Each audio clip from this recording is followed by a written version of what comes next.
gewachsen sind, sondern die heute in Berlin leben, morgen genauso gut in Brüssel sein können.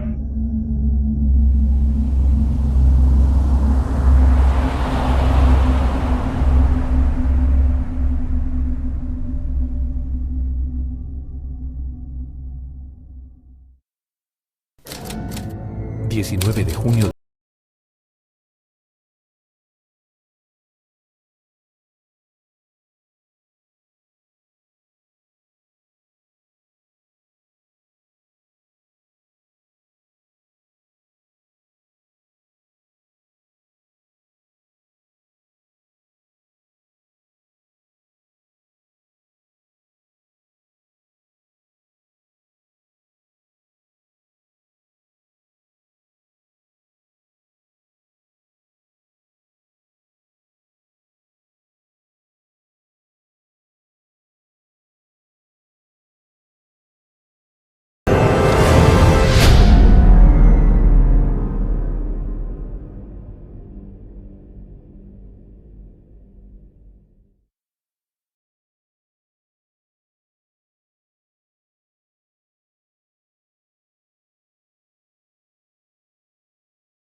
el colegio, aún se conservan las actas de matrícula de Madeleine, que son guardadas como un valioso tesoro. Viendo los registros del colegio, aparece ella que estuvo 4 años en el colegio. Nos llama la atención, pero pensemos que en esos momentos podían en un mismo año hacer 2 o 3 de la programación que venía de Francia, que es una programación de calidad y de mucha profundidad, en la cual esos valores humanos y esos valores cristianos iban siempre de la mano. Si bien en las actas de matrícula aparece el nombre de Magdalena, sus familiares y amigos la llamaban cariñosamente Madeleine. Madeleine es muy limeña. Disfruta de los paseos con sus amigas por las calles de la Lima antigua, que muestran en todos sus rincones elegancia y distinción. Fue peruana, hija de inmigrantes franceses. Se crió en Lima, estudió en el Colegio San José de Cluny, paseó por el centro, el Jirón de la Unión, la Plaza Francia. Fueron los lugares en donde vivió su infancia, vivió su adolescencia. La cultura peruana fue parte integral, central de su vida. Muy pronto, el dolor toca la puerta del corazón de Madeleine. Cuando no alcanza todavía los 13 años, su madre, Marguerite, fallece después de una penosa enfermedad.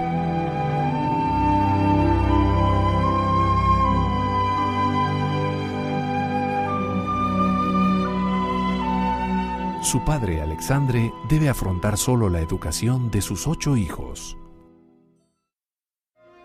Alexandre Truel regenta un negocio de ferretería ubicado en el Jirón de la Unión, lo que le permite mantener a su familia sin apuros económicos. Los hermanos Truel eran 2 hermanos Truel que manejaban la casa Truel, hermanos. A Alexander Truel lo trajeron para que los ayudara. Trabajó con ellos. Trabajó en la casa Truel. Como muchos otros miembros de la colonia francesa en Lima, Alexandre Truel es bombero voluntario de la Compañía de Bomberos Francia. En su juventud, Alexandre Truel participa como bombero en los incendios provocados por las tropas chilenas que invadieron Lima. Desde muy joven ingresó a las filas del cuerpo bombero, estuvo como comandante de la compañía desde 1902 hasta 1910. Pasó un accidente grave donde él fue víctima de una emergencia. Poco tiempo después de la muerte de mamá Marguerite, la familia Truel sufre una nueva tragedia. En la calle Baquíjano, en la tienda de Pergamino.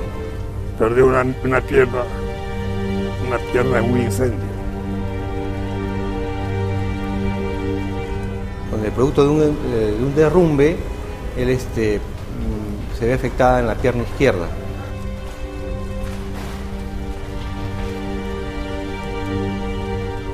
Fue internado en la clínica Maison de Santé. Él fallece el 26 de mayo de 1918. Cada año, el 18 de febrero, vamos al local, a Jirón de la Unión, número 702, antiguamente calle Baquíjano, a rendir homenaje con los miembros de la compañía por el acto heroico que él ofreció a los ciudadanos. Debido a la ausencia de los padres, los hermanos Truel deciden ir a Francia en 1924. Algunos regresan al Perú, como Paul, hermano mayor de Madeleine. Nací el 19 de julio de 1919. Conocí recién a Paul Truel Larrabure en el velorio de mi padre. Y Paul Truel era hermano de Madeleine Truel. Madeleine y su hermana Lucha deciden quedarse en París. Madeleine ingresa a estudiar filosofía en la prestigiosa Universidad de la Sorbona. Practica su fe católica acudiendo a la iglesia de San Francisco de Sales, entre el Arco del Triunfo y Montmartre, zona donde vivirá la mayor parte de su vida en París. Luego de graduarse, consigue un empleo como asistente administrativa en la primera sucursal del Banco Bilbao Español, ubicada en la Rue de Richelieu. A sus amigos de trabajo les cuenta sus anécdotas de vida en el Perú, sus tradiciones y actualidad. Junto a su hermana Lucha, cocina platos típicos peruanos.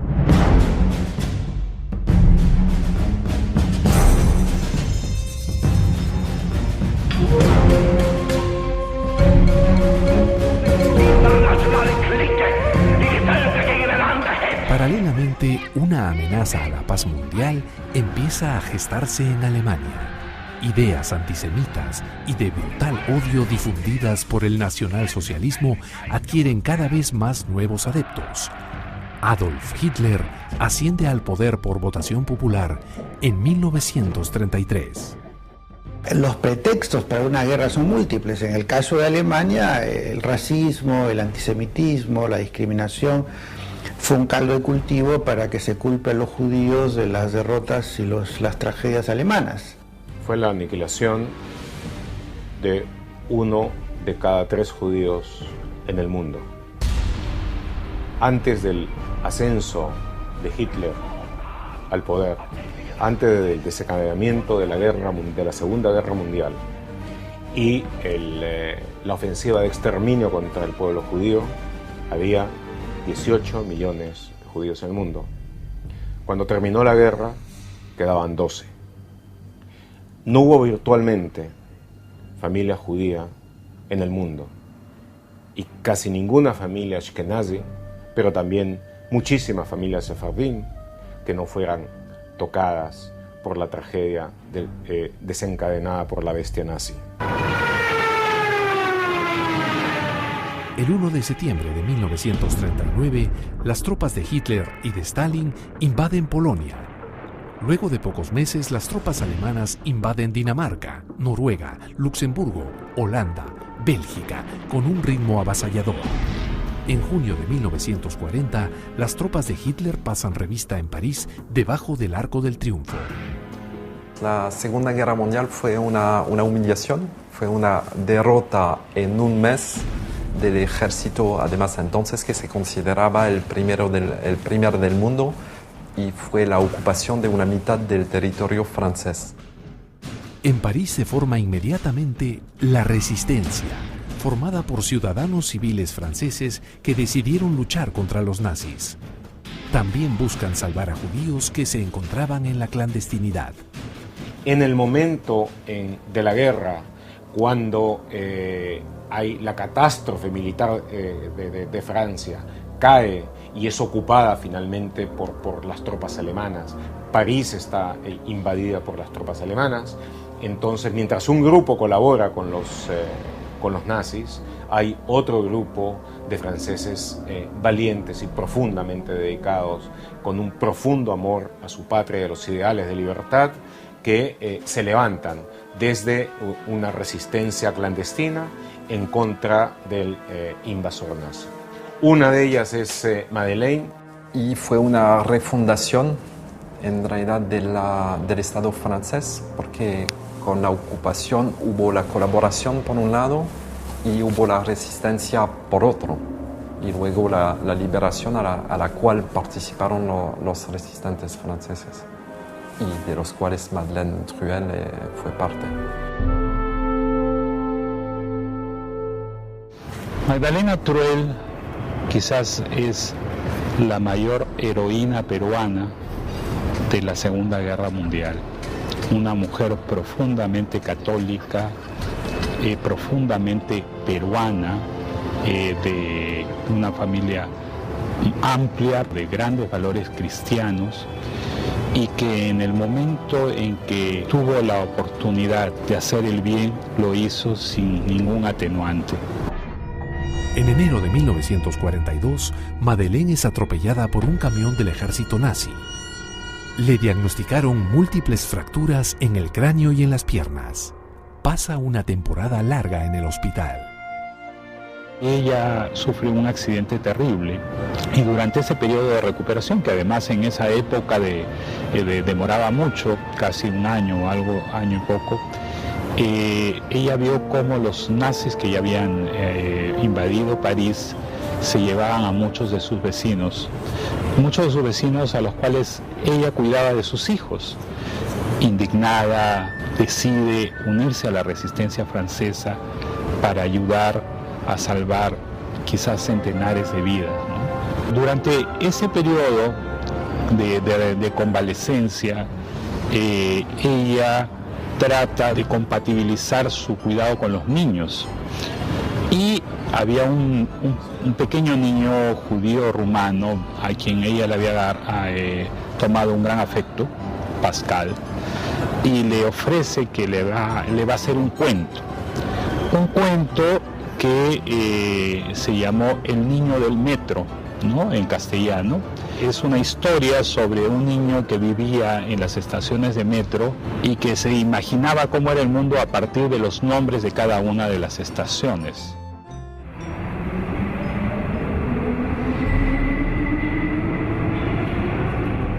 El niño del metro, así se llama el cuento que Madeleine Truel escribió en 1943 para llamar la atención a la terrible opresión que los niños judíos, que los judíos en general vivían en la Francia, que a ella le tocó vivir en la Europa de la Segunda Guerra Mundial.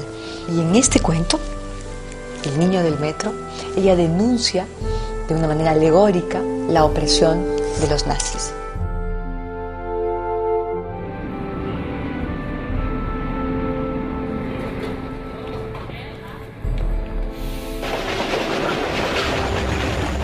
Las deportaciones de Francia hacia los campos de concentración en Alemania y Polonia se incrementan día a día. Los vagones de los trenes son atiborrados de judíos. Oficiales nazis toman el control de todos los organismos estatales de la zona ocupada.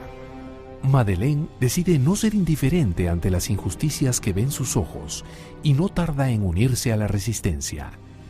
Su misión: la falsificación de documentos que puedan ayudar a refugiados a escapar de la zona nazi y permitir que soldados aliados realicen acciones de inteligencia. Lleva a cabo la tarea que le cupo, la de preparar documentación que permitiera a fugitivos judíos poder escapar, a miembros de las fuerzas aliadas que llegaban, que por lo general en paracaídas a Francia, también poder transitar o poder escapar una vez cumplida su misión. De eso, de la preparación de esa documentación se encargó ella. Y era una mujer muy hábil, ¿no? Usted sabe que falsificaba papeles para llevar a los judíos. Y lo hacía maravillosamente bien, tanto que durante años los alemanes no la pudieron ubicar. Los nazis saben que existe una red de la resistencia francesa que se especializa en la falsificación de documentos. Hay que recordar que los documentos de identificación en esa época se hacían a mano, no como ahora que son impresos y todo, o se llenaban los datos a mano. Era una tinta muy especial y, como era la guerra, una tinta muy cara, muy difícil de hallar.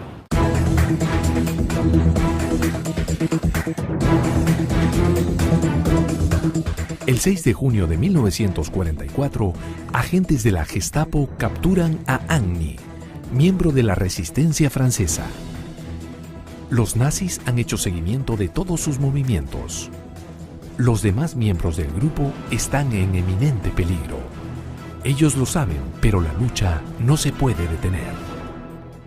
La resistencia sospechó de que ya los habían descubierto porque una de las mejores amigas de Magdalena había sido detenida, pero Magdalena insistió en ir a este lugar porque había quedado un frasco pequeño de tinta que podía significar la vida de varias personas. Ella llegó al lugar a pesar de que sus amigos le dijeron que no fuera. El 19 de junio de 1944, Madeleine es apresada por 3 agentes alemanes cuando iba a recoger tinta en uno de los escondites de la resistencia.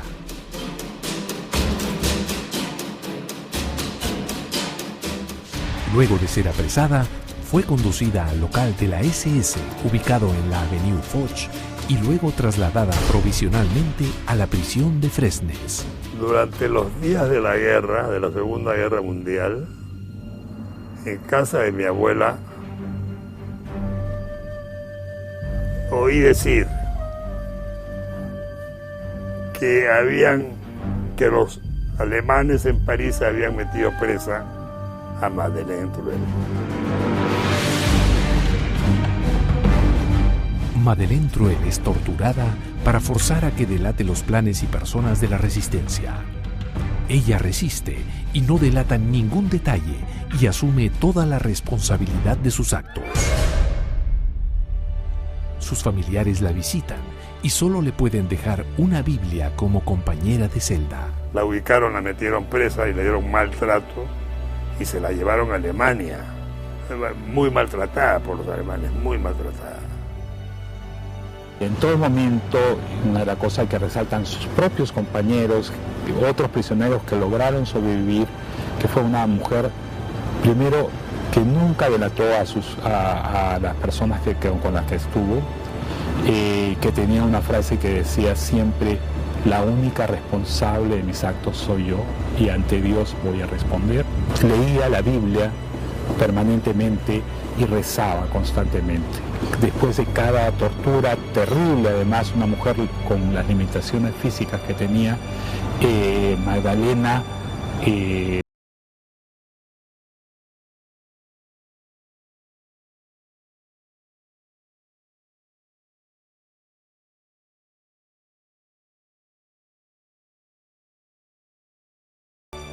Madeleine es trasladada al campo de concentración Sachsenhausen a principios de 1945.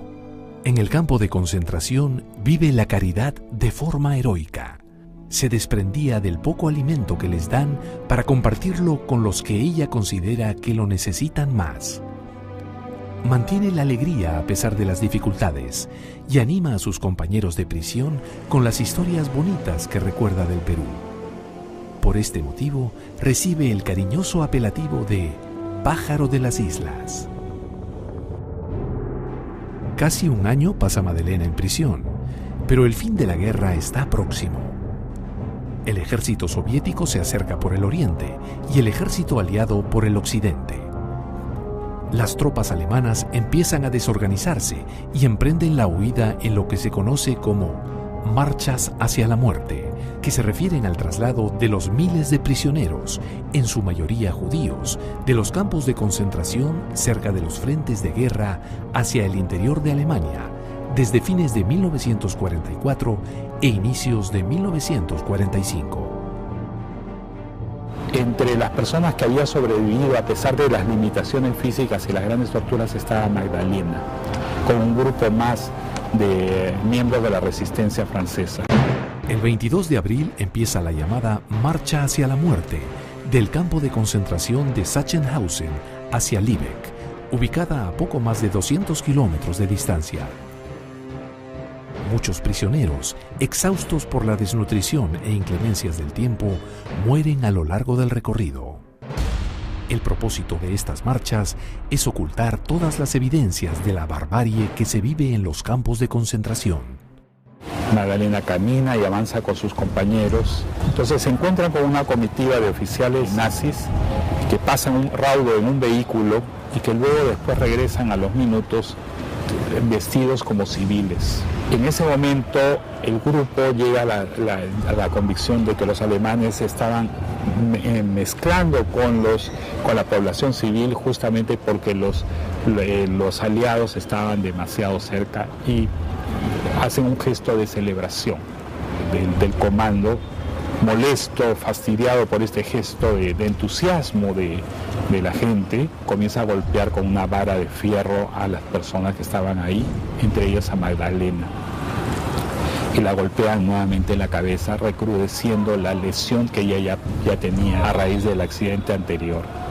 Y esto hace de que Magdalena no puede avanzar al mismo paso que sus compañeros, y sus compañeros intentan ayudarla con todas sus limitaciones.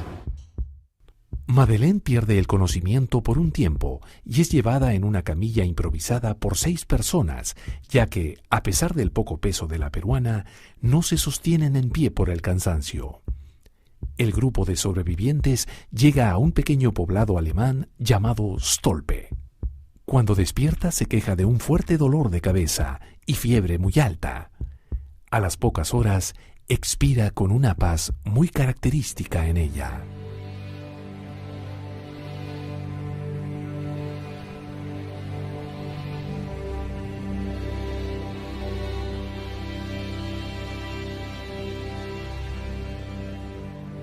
Madeleine es enterrada en el cementerio de Stolpe el 3 de mayo de 1945, solo 4 días antes de la rendición de Alemania. Lo que ocurre después es un hecho, quizás una de las páginas más hermosas de la Segunda Guerra Mundial, porque Magdalena era muy orgullosa de ser peruana, y al sepultarla alguien recuerda pues este profundo amor que tenía el Perú. Se consiguen flores rojas y blancas a los colores de la bandera peruana y lo colocan encima como una especie de recuerdo y de agradecimiento a esta peruana tan notable que salvó tantas vidas, ¿no? A las pocas horas del fallecimiento de Madeleine llegan las tropas rusas. El fin de la guerra está a punto de llegar. Y a la hora que se hace el Memorial de los Deportados, que es un monumento que queda frente a Notre Dame, la única peruana incluida dentro de esta lista de héroes quienes contribuyeron a la liberación de Francia está el nombre de Magdalena Truel-Larrabeur. En el año 2001, el gobierno de Francia reconoce el testimonio de Madeleine Truel durante los años de la Segunda Guerra Mundial. Muchas veces en la vida de los países se recuerda a grandes figuras, pero se olvida a muchas figuras, como el caso de esta señorita Truell, muchas figuras muy importantes que no fueron notorias especialmente en ese tiempo, pero que tienen un valor intrínseco muy significativo, ¿no? El Perú no ha sido agradecido en el caso de esta señorita Truell, que fue un miembro de la resistencia francesa y que se jugó la vida hasta el punto que al final de la guerra la detuvieron, la llevaron a un campo de concentración, la maltrataron y murió poco antes de la rendición alemana. Entonces, a ella la hemos desconocido, como a otros peruanos. Es una linda historia de heroísmo porque siempre tenemos la oportunidad de no hacer nada. Y si ella hubiera querido, a diferencia de muchos otros que tal vez la guerra los encuentra inevitablemente, ella pudo haberse abstenido de participar. Sin embargo, hizo lo que ella consideró era su deber, que era ayudar a los demás. Madeleine Truell es uno de esos ejemplos sobresalientes de los resistentes franceses que han arriesgado su vida en defensa de Francia, pero también de ideales que están ligados con derechos humanos, con la república, con democracia, y que lo han arriesgado al punto de que al final han perdido su vida. Pienso de que justamente valores como el de Madeleine deben hacerse conocer. Hoy hay tantos antivalores, todo es tan fácil y tan permisible, que hacer conocer la vida de Madeleine sería un testimonio vivo, no un personaje de novela, sino el bien existe y hay peruanas que son capaces de arriesgarlo todo. Fue una vida guiada por valores, una vida entregada al servicio de los valores supremos de libertad, de dignidad, una vida ejemplar que concluyó en forma heroica. Por eso sostengo que debemos considerarla como una auténtica, una verdadera heroína nacional. Su espíritu nunca se venció.